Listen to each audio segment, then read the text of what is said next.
नमस्कार शेतकरी बंधूंनो, शिवरुद्र फार्मच्या चॅनलवर आज आपलं परत एकदा स्वागत आहे. मित्रांनो, आज आपण आहात सेनेगल वेस्ट आफ्रिकेमध्ये. आणि मित्रांनो, आज आपण बघत आहात, त्यापूर्वी आपण आजपर्यंत अनेक व्हिडिओ बघितलेले आहे. आज आपण थोडासा एक ॲडव्हान्स फार्म बघत आहोत की ज्याच्यामध्ये सोलर सिस्टीम आहे, ड्रीप सिस्टीम आहेत, त्याच्यामध्ये स्प्रिंकलर सिस्टीम आहे आणि त्यांनी त्यांच्या शेतीमध्ये वेगवेगळे प्रयोग केले गेले आहेत. एक असा एक उद्योगी शेतकरी आहेत की एक प्रोफेसर असून देखील त्याने त्याच्या शेतीमध्ये विविध प्रकारचे प्रयोग केलेले आहेत. मित्रांनो, तर चला बघूया त्यांच्या शेतीमध्ये कशा कशा प्रकारचे प्रयोग केलेले आहेत. मित्रांनो, तुम्ही बघू शकता या ठिकाणी की त्यांच्या शेतीमध्ये आता हे आपल्या बरोबर जे आहेत आपले शेतकरी आहेत आणि यांच्या शेतीमध्ये विविध प्रकारचे प्रयोग केले आहेत. मित्रांनो, बघूया त्यांच्या शेतीमध्ये सगळ्यात चांगला अतिशय प्रयोग म्हणजे की त्या ठिकाणी पाण्याची कमतरता आहेत आणि पाण्याच्या कमतरता असल्यामुळे त्यांनी अतिशय चांगल्या प्रकारचा तलाव त्या ठिकाणी ओपन केलेला आहे. तर या पद्धतीमध्ये तुम्ही जर ह्या गोष्टी बघू शकता, पाण्याच्या कमतरतेमुळे त्या ठिकाणी इलेक्ट्रिसिटीचा देखील प्रॉब्लेम असतो. सोलर सिस्टीमवर ही पूर्ण प्रकारची शेती त्या ठिकाणी त्यांनी डेव्हलप केलेली आहे. अशा प्रकारे सोलर पॅनलच्या माध्यमातून त्या ठिकाणी शेतीला पाणी देण्याचं काम त्या ठिकाणी केलं जात आहे. अतिशय चांगल्या पद्धतीने फार्म डेव्हलप केलेला आहे. त्यांच्या शेतीमध्ये विविध प्रकारचे पिकं देखील आहेत.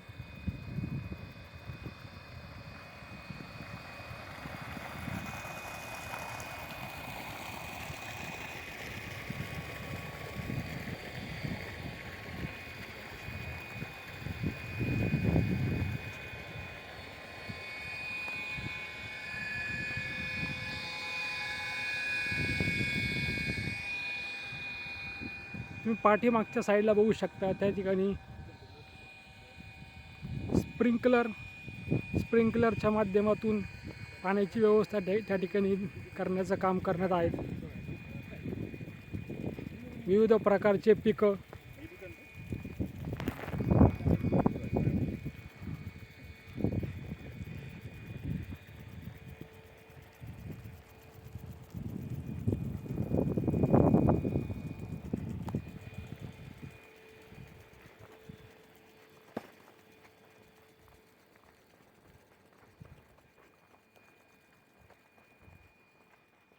शेतीमध्ये विविध प्रकारचे प्रयोग करत राहणे आणि या प्रयोगातून काहीतरी साध्य करणे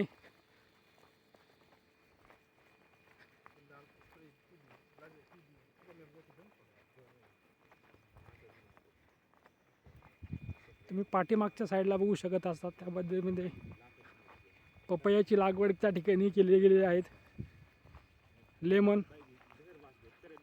लिंबूची देखील लागवड त्या ठिकाणी अतिशय चांगल्या पद्धतीने केली गेली आहे. भाजीपाल्यासाठी वेगळ्या प्रकारचे नर्सरीचे पिकं त्या ठिकाणी त्यांच्या शेतीमध्ये आहेत.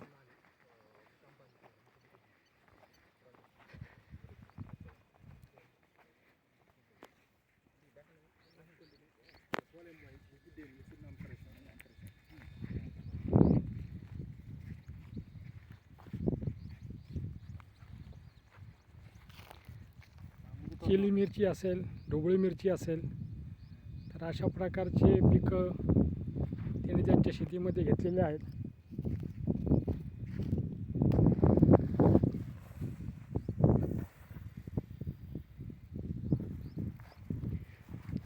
ड्रिक असेल, स्प्रिंकलर असेल, पोरस पाईप असतील, अशा प्रकारच्या वेगवेगळ्या सिस्टीमचा वापर त्यांनी त्यांच्या शेतीमध्ये केलेला आहे.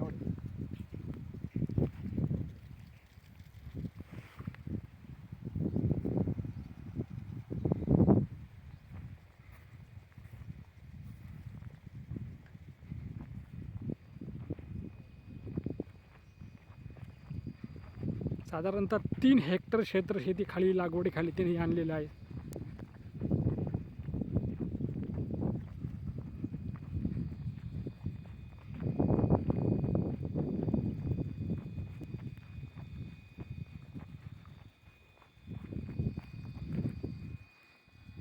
त्याचबरोबर भेंडी पिकाची देखील लागवड ह्या ठिकाणी केलेली आहे.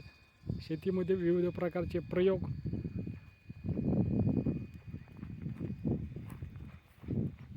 कमी पाण्याची क्षेत्र असल्यामुळे या ठिकाणी पाण्याची उपलब्धता नसल्यामुळे वॉटर टँकची देखील सुविधा त्या ठिकाणी केली गेलेली आहे.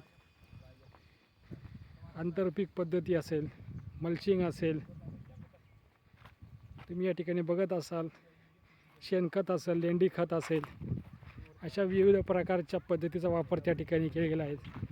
मुळातच सांगितल्याप्रमाणे हे शेतकरी एक प्रोफेसर आहेत, परंतु त्यांनी त्यांच्या शेतीमध्ये एक आदर्श शेती करण्याचा प्रयत्न केलेला आहे.